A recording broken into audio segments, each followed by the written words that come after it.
Sir ಈ ಸಲ MG road brigade ರೋಡ್ಗಳಲ್ಲಿ ಬರೋವಂಥ ಹುಡುಗಿಯರಾಗಿರ್ಬೋದು ಮಹಿಳೆಯರಾಗಿರ್ಬೋದು ಅವರ ಸುರಕ್ಷತೆಯ ಬಗ್ಗೆ ಈ ಸಲ ಏನು ಕ್ರಮ ಕೈಗೊಂಡಿದ್ರೆ ಅವರು ಫ್ರೀಯಾಗಿ ಬಂದು ಸೆಲೆಬ್ರೇಷನ್ನಲ್ಲಿ ಭಾಗಿಯಾಗ್ಬೋದಾ ಸರ್? ಹೌದೌದು, ಖಂಡಿತ ಹೌದು. ಅದೇ ಮೇನ್ ನಮ್ಮದು ಮುಖ್ಯ ಉದ್ದೇಶ ಇದೆ. ಮಹಿಳೆ ಅವ್ರದ್ದು ಸುರಕ್ಷತೆ ಬಗ್ಗೆ ನಮ್ಮದು ಮೇನ್. ಈಗ ಜಸ್ಟ್ ತಾನೇ ಮಹಿಳಾ ಆಯೋಗ ಅವರು ಕೂಡ ನಮ್ಮ ಹತ್ರ ಬಂದು ಡಿಸ್ಕಸ್ ಮಾಡಿ ಹೋಗಿದ್ರು. ತುಂಬ ಅವ್ರಿಗೆ ನಮ್ಮ ಪೊಲೀಸ್ ಬಗ್ಗೆ ಭಾಳ ಮೆಚ್ಚುಗೆ ವ್ಯಕ್ತಪಡಿಸಿದ್ರು. ಯಾಕೆಂದರೆ ಪ್ರತಿಯೊಂದು ವಿಷಯದಲ್ಲಿ ನಾವು ಅವ್ರಿಗೆ ತಿಳಿಸ್ತೀವಿ. ಇದರಲ್ಲಿ ಹಲವಾರು ಕಾರ್ಯಕ್ರಮ ನಾವು ಮಾಡಿದ್ದೀವಿ. ಅಂದರೆ ವಿಶೇಷ ಈ ಸರಿ ಮಾಡಿದ್ದೀವಿ ಮಹಿಳಾ ಅವ್ರ ಸುರಕ್ಷತೆ ಬಗ್ಗೆ. ಒಂದು ವುಮನ್ ಹೆಲ್ಪ್ ಡೆಸ್ಕ್ ಸಾಕಷ್ಟಿದೆ. ಆಲ್ಮೋಸ್ಟ್ ಎಂಟೈರ್ ಸಿಟಿಯಲ್ಲಿ ವುಮನ್ ಹೆಲ್ಪ್ ಡೆಸ್ಕ್ ಆಲ್ಮೋಸ್ಟ್ 164 ಕಡೆ ಇರ್ತದೆ.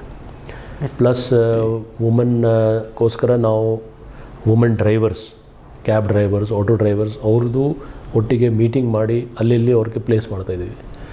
Woman bouncers ಕೊಡ್ತಾಯಿದ್ದೀವಿ.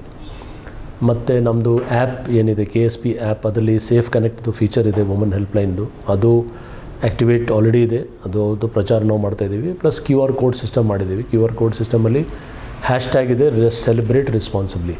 ಇದರಲ್ಲಿ ವಿಶೇಷವಾಗಿ ಮಹಿಳಾ ಅವ್ರಿಗೆ ಸೇಫ್ಟಿ ಬಗ್ಗೆ ನಾವು ಗಮನ ಇಟ್ಟು ಅವ್ರಿಗೆ ಏನೇನು ಎಲ್ಲಿ ಆ್ಯಂಬುಲೆನ್ಸ್ ಇದೆ, ಎಲ್ಲಿ ಶೆಲ್ಟರ್ಸ್ ಇದೆ, ನೆರವು ಕೇಂದ್ರ ಇದೆ, ಎಲ್ಲಿ ಅವ್ರಿಗೆ ಕ್ಯಾಬ್ ಸಿಗುತ್ತೋ, ಆಟೋ ಸಿಗುತ್ತೋ, ಬಸ್ ಸಿಗುತ್ತೆ, ಎಲ್ಲ ಪ್ರತಿಯೊಂದು ನಾವು ಮೆನ್ಷನ್ ಮಾಡಿದ್ದೀವಿ.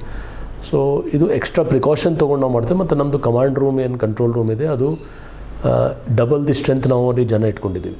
ಸೊ ದ್ಯಾಟ್ ಏನಾದ್ರು ಸಮಸ್ಯೆ ಬಂದರೆ ತಕ್ಷಣ ಅವರು ಸ್ಪಂದಿಸ್ಬೋದು.